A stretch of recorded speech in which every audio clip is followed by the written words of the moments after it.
That's where I have a session that I like to give on managing .NetNuke through SQL Server. That's where something like that would come into play, because then you'd be able to do that, do exactly what you're saying, have copies of those modules with a simple SQL script. All right.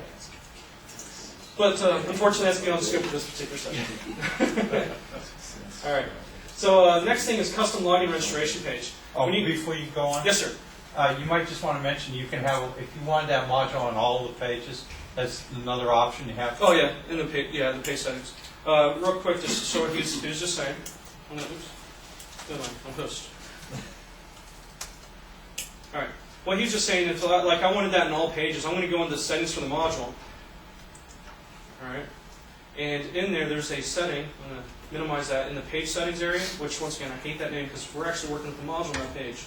But I couldn't even give you a better name for that. I have no idea. Anyhow, when I go down there, inside of the page settings, we also have an advanced settings. So I'm going to open that. And, oh wait, no, sorry, wrong one. In the module settings, there's advanced settings. And display module on all pages. All right? Now, if you do that, it'll be on all the pages. And they'll all be separate instances. Yes. All right? Now, the thing is, if you decide not to do that anymore, do not start deleting the modules.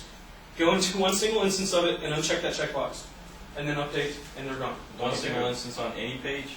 On all of the pages. That's in all the pages. But if you want it in all pages but one, that's the best way to go in there and say, okay, I want it in all pages, but then go to that one page you don't want it on and delete it. Don't you have to go to the page that you created it on? That's my question. I don't think you do. I think you can do it on any one, but that's a good demo. Yeah. Let's try it.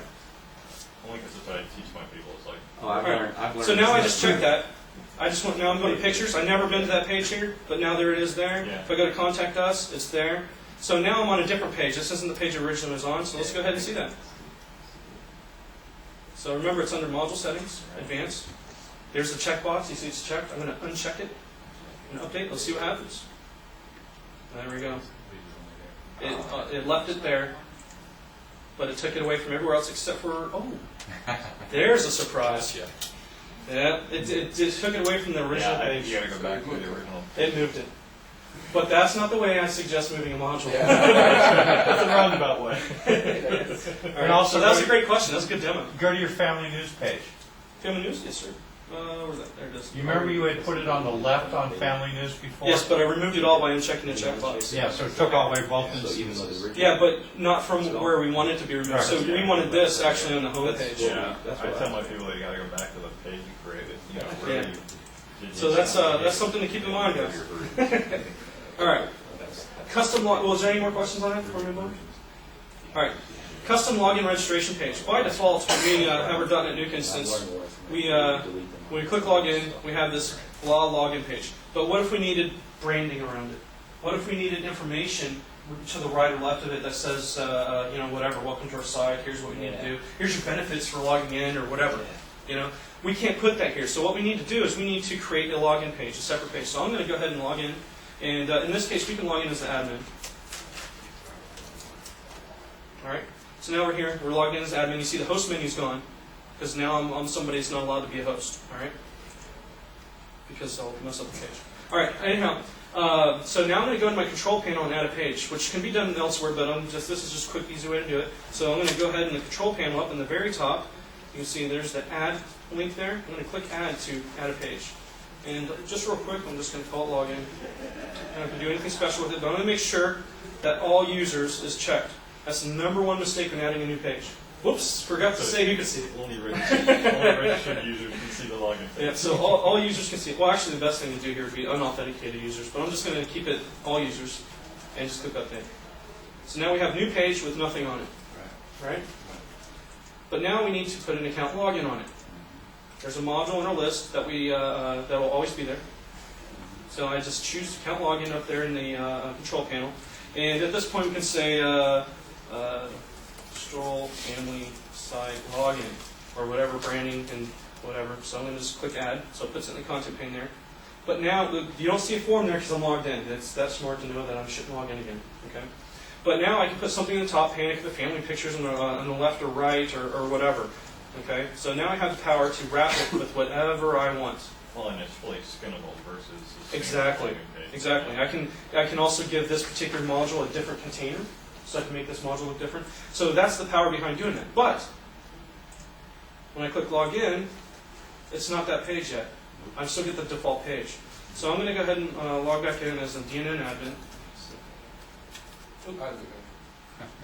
I just showed you my password. Oh, man. Now you'll have to shoot us. Alright, DNN admin. And just to be sure, oh, you know what, login shouldn't be up there. I'm going to make one change real quick. I'm going to go back to the settings for this page. That's up here. This is a good mistake to make. Alright, I'm going to click settings. And the one thing I want to do is not include it in the menu. Alright? Because we don't want people to just click the login page. That would defeat the purpose of what we're trying to do. So I'm going to click update. And now you don't see it up in the menu up here. It's gone. Alright? But just to be sure, I'm going to, real quick, put an existing module there. Just so you don't lock yourself out. Oh, no. Just so you can see it's not the original login one. On the left pane. Alright, so you can see there's the pictures there, and next to login, so you know it's not the other login. Okay, so now how do we tell DotNetNuke to use this when people click the login link? We need to go to the admin menu in site settings, right? Because this is a site-wide thing. And inside of there, I'm going to minimize that and go into advanced settings. And in page management right here, we have the option to choose a login page. All right? So I'm going to go ahead and choose that one. We effectively called it login, thank goodness. And we just click update. Does Splash Page work? Splash page does work. I've never had that. The best thing you can do, though, for Splash Page is also create a skin for that Splash Page as well. Just to let you know. All right, so I'm going to log out. All right, so now we don't have a login page up there, so I can't get to it. But when I click login, bam, we have our customized login. Now, the other reason you might do this too is to make your login SSL, to make it secure. All right. So at this point, I can also, at that page in the page settings, choose the SSL setting as well, as long as I have the certificate installed. All right. Any questions on creating a custom login page? We just did that in what, less than 5 minutes. It's beautiful. All right.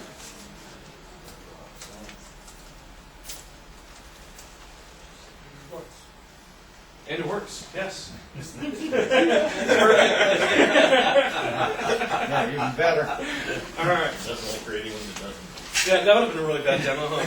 Oh no! So let's pretend the rest of the site. This All is right. how you recreate a .NET. Real quick, I'm just going to go over a couple host settings because there's what I really want to make sure that we get to is the friendly URL because that's my favorite part. So I'm going to go ahead and log back out and log in as host.